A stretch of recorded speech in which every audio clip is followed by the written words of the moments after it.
जो ऊपर की लिखी हुई हालत किसी अभ्यासी सत्संगी को 1 या 2 बरस के अभ्यास के बाद मालूम पड़े तो फिर इससे ज़्यादा और सबूत दया और तरक्की का क्या चाहिए। असल मतलब सद्गुरु मत और संत मत में सुरत शब्द योग की जुक्ति के अभ्यास का यह है कि दुनिया की मोहब्बत और चाह दिन दिन कम होवे और मन और सूरत सिमट कर किसी कदर ऊपर की तरफ चढ़ने लगे और अंतर में थोड़ा बहुत रस लेने लगे, क्योंकि बगैर सिमटाव और चढ़ाई के हालत मन और इंद्रियों की कभी नहीं बदल सकती है। पर मालूम होवे कि कुल मालिक सद्गुरु दयाल अंतर्यामी सबके हाल और ताकत को खूब जानते हैं और उसके गृहस्थी कारोबार और रोजगार की संभाल के साथ जिस कदर उसकी ताकत हाजमे की देखते हैं, उसी कदर उसके मन और सूरत का सिमटाव और चढ़ाई आहिस्ता आहिस्ता करते जाते हैं।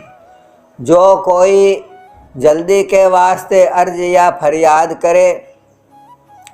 और उस जल्दी में उसके किसी कारोबार का हर्ज या जिस्मानी तकलीफ का अंदेशा है, तो ऐसी अर्ज या फरियाद को मालिक फौरन नहीं सुनते, पर आहिस्ता आहिस्ता मुनासिब वक्त पर उसको बख्शीश जरूर देवेंगे और उसके साथ ताकत हाजमे की भी बख्शेंगे। एकाएक दया होने में आदमी मस्त और बेहोश होकर और दुनिया के कारोबार और कुटुंब परिवार को बिल्कुल छोड़कर मजजूब फकीरों के मुआफिक यानी मस्त फकीरों की तरह से सरगर्दा यानी बेठिकाने फिरता रहेगा और अपनी आइंदा की तरक्की को इस तरह से आप बंद कर देगा, क्योंकि ऐसी हालत में तो फिर दुरुस्ती से यानी ठीक तरह से अभ्यास नहीं बन पड़ेगा और इस वास्ते आगे की तरक्की बंद हो जाएगी। बहुत से सत्संगियों को खबर भी नहीं है कि पहला मुकाम किस कदर दर्जा बुलंद यानी कितना ऊंचा दर्जा रखता है। यानी कुल बड़े मतों का तो यह पद सिद्धांत पद है और यहीं से 3 लोक की रचना की कार्रवाई हो रही है और यहाँ पहुंचकर योगी लय हो गए और उन्हें इधर का यानी दुनिया का होश भी नहीं रहा। अब बड़ी भारी दया सद्गुरु दयाल की है कि ऐसे रास्ते और जुक्ति से अपने सच्चे परमार्थी जीवों को चलाते और चढ़ाते हैं कि जिसमें उनके दुनिया के किसी कारोबार में हर्ज या नुकसान भी न होवे और परमार्थ में आले से आला दर्जा सहज में बेमालूम यानी आसानी से हासिल होता जावे। इसका ज़्यादा और मुफस्सिल हाल लिखने में नहीं आ सकता, अलबत्ता कुछ थोड़ा सा ज़बानी तौर पर कहा जा सकता है। अभ्यासी को बेफायदा जल्दी इस काम में नहीं करना चाहिए और गौर करना चाहिए कि दुनिया के काम भी जैसे विद्या या पढ़ाई सीखना जल्दी के साथ दुरुस्त यानी ठीक नहीं बनते। केवल विद्या प्राप्त करने में 15 से 18 बरस सहज में गुजर जाते हैं, जबकि उन दिनों में विद्यार्थी अपना कुल वक्त इसी काम में लगाता है, बल्कि घर परिवार और कुटुंब परिवार से जुदा होकर मदरसे में रहना कबूल करता है। फिर संत मत का भारी परमार्थ का काम जिसमें कि सिर्फ 2 या 3 या 4 घंटे उसमें दिक्कत से लगा पाते हैं और बाकी वक्त दुनिया के काम और दुनियादारों के संग में गुजरता है, किस तरह ऐसा जल्दी बन सकता है। बड़ी दया सद्गुरु दयाल की समझना चाहिए कि वे ऐसी थोड़ी मेहनत पर भी अपनी दया करते हैं और सच्चे अभ्यासी को थोड़ा बहुत अंतर में सहारा थोड़े दिनों में बख्शते हैं। जो कोई सचोटी के साथ अपने मन और इंद्रियों को संसार के भोगों की तरफ से हटाना चाहता है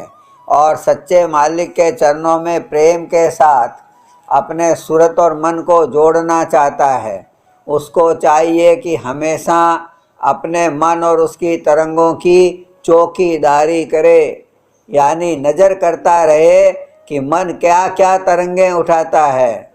उनमें जो तरंगे संसारी और फिजूल हैं उनको रोके, और जो परमार्थी तरंगें उठे उनको बढ़ावे और ताकत देवे। संसारी तरंगों का रोकना इस तरह से हो सकता है कि जब इस किस्म की हिलोर मन में उठती हुई मालूम पड़े, उसी वक्त मन और सूरत की तवज्जो को ऊपर की तरफ, जैसा कि भेद स्थानों का संत मत के मुआफिक समझाया गया है, पहले स्थान पर नाम के आश्रय, चाहे स्वरूप के आश्रय और चाहे शब्द के आश्रय लगावे और उसी जगह पर फिर जमा देवे। फौरन उस धार का मुख जो इंद्रियों की तरफ जाने वाली थी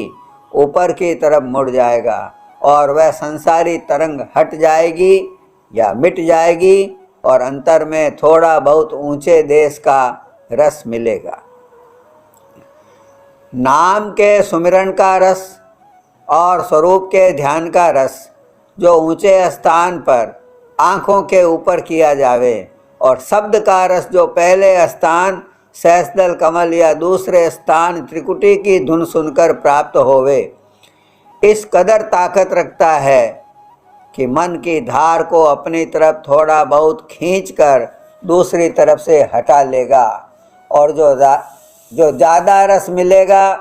तो वह धार उसी तरफ को रवां होकर उस स्थान पर ठहर जाएगी और थोड़ी देर खूब रस देवेगी,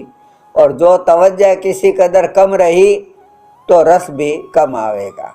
फिर भी दूसरी तरफ यानी इंद्रियों और नीचे की तरफ उस धार की चाल बंद हो जाएगी या कम हो जाएगी कि उस तरफ फिर कुछ कार्रवाई नहीं कर सकेगी।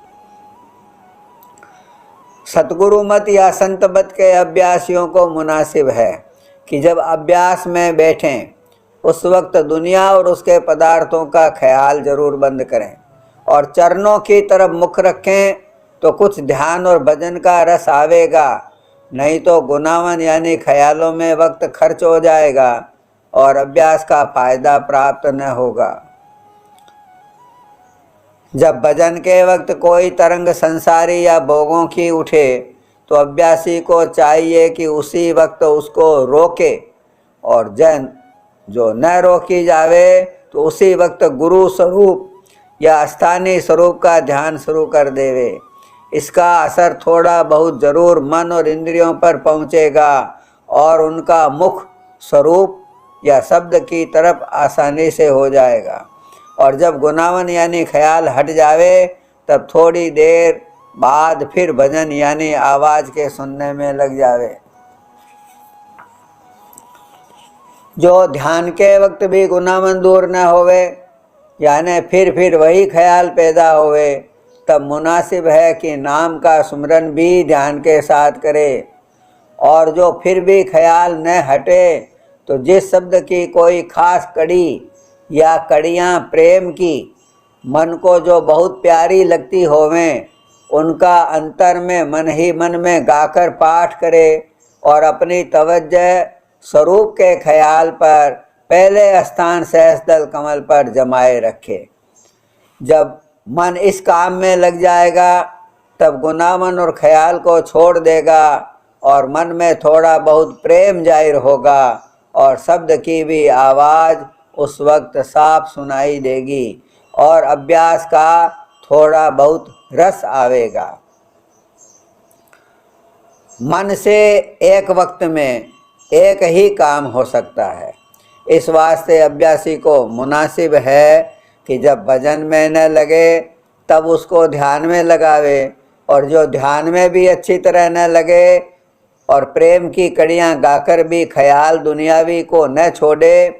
तो फिर सुमिरन करे इस तरकीब से कि मुकाम नाफ या हृदय से नाम की धुन अंदर ही अंदर थोड़ी आवाज़ के साथ उठावे और हृदय और कंठ चक्र के स्थान पर एक एक हिस्सा नाम का उच्चारण करता हुआ सहस्दल कमल के स्थान या त्रिकुटी में ठहरावे, या धुन को खत्म करे। और फिर इसी तरह दूसरी दफा नाम का उच्चारण नाभ से लेकर सहस्त्रदल कमल तक करे, यानी 4 हिस्सा करके एक एक हिस्सा नाम का उच्चारण एक एक चक्र के मुकाम पर करके आखिरी हिस्सा सहस्त्रदल कमल में खत्म करे, जैसा कि नीचे लिखा है। जैसे नाभि चक्र, हृदय चक्र, कंठ चक्र और सहस्त्रदल कमल, ये 4 चक्र हुए। तो यदि हृदय चक्र से उठावे तो त्रिकुटी में खत्म करे, और नाभि चक्र से उठावे तो सहस्त्रदल कमल में इस तरह खत्म करे कि नाम के एक एक अक्षर को एक एक चक्र के ख्याल के साथ लेवे। जैसे नाभि में स, हृदय चक्र में त, कंठ चक्र में गु, सहस्त्रदल कमल में रु, सत गुरु। इस तरह से वापस हृदय चक्र से स, कंठ चक्र से त, सहस्त्रदल कमल से गु और त्रिकुटी में रु, इस तरह से सद्गुरु नाम का उच्चारण करते हुए इन स्थानों पर अपने ख्याल को एकाग्र करने की कोशिश करें। इससे गुनावन कम होगी। सिवाय ध्यान और भजन के वक्त के और किसी वक्त जो मन में हिलोर संसारी तरंग की उठे या तरंग पैदा होवे और वह तरंग वह ख्याल मुनासिब नहीं है, यानी ठीक नहीं है, गैर वाजिब और बेफायदा है, तो मुनासिब है कि उस वक्त फौरन गुरु स्वरूप या स्थानीय स्वरूप का ख्याल करे और अंतर में तवज्जह अपने ऊपर की तरफ यानी सहस्त्रदल कमल या त्रिकुटी की तरफ फेरे। तो उस वक्त फौरन वह हिलोर या तरंग बंद हो जाएगी। पर शर्त यह है कि अभ्यासी का प्रेम थोड़ा बहुत गुरु स्वरूप में होवे और शब्द में होवे या अंतर में ऊंचे की तरफ तवज्जह फेरने में कई दिन के अभ्यास की आदत से उसे रस आता होवे। जिस किसी का गुरु स्वरूप में प्यार और भाव कम है या नहीं है और न शब्द में अभी कुछ रस आया है, तो उसको चाहिए कि जब कोई तरंग नाकिस यानी गंदी मन में उठे तो उसको अपने भजन और ध्यान की हानि और नरकों और 84 के दुखों का डर दिखला कर रोके।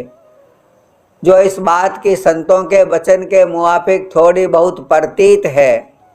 तो भी मन और इंद्रियां डर के सबब से रुक जाएगी और तरंग भी हट जाएगी। अभ्यासी को मुनासिब है कि अपने मन और उसकी चाल की हर वक्त निगरानी और चौकीदारी करे और फिजूल और नामुनासिब जगह न जावे और न ऐसे कामों का ख्याल उठावे।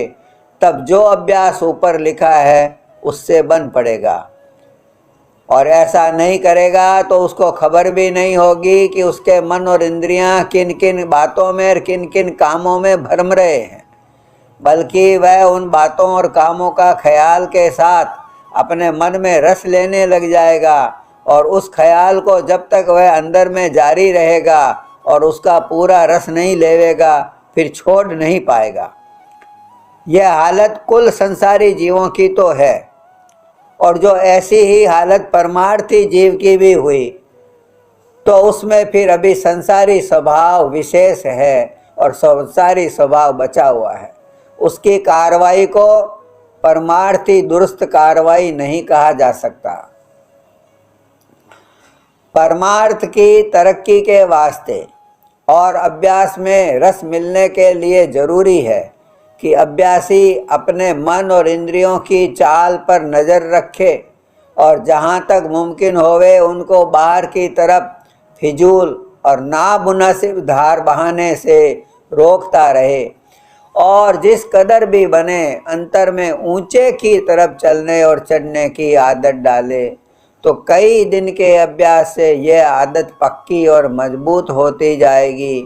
क्योंकि इंद्रियों की तरफ और संसार में भी सूरत और मन आदत और अभ्यास की वजह से लगे हैं, और जब दूसरी आदत डाली जाएगी इसके खिलाफ वाली आदत डाली जाएगी और उसका अभ्यास किया जाएगा, तब इसका मुख ऊपर की तरफ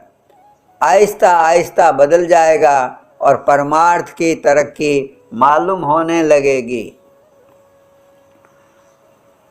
जो लोग सतगुरु मत में शामिल होकर सुमिरन और ध्यान और सुरत शब्द का अभ्यास हर रोज नियम से करते हैं, उनको कभी ध्यान में स्वरूप का रस, भजन में शब्द का आनंद बराबर अरसे तक आता है और उनकी तबीयत मगन और खुश रहती है। और कभी ऐसा होता है कि शब्द साफ सुनाई मालूम नहीं देता और न उसमें मन लगता है, और ध्यान में कभी रस नहीं आता या बहुत कम आता है। तो ऐसी हालत में लोग घबराकर शिकायत करने लगते हैं और अपने चित्त में दुखी या निराश हो जाते हैं। फिर अभ्यास में भी बहुत ढीले और सुस्त हो जाते हैं। अब मालूम होना चाहिए कि ये दोनों हालतें सच्चे अभ्यासी को मौज और दया से प्राप्त होती है।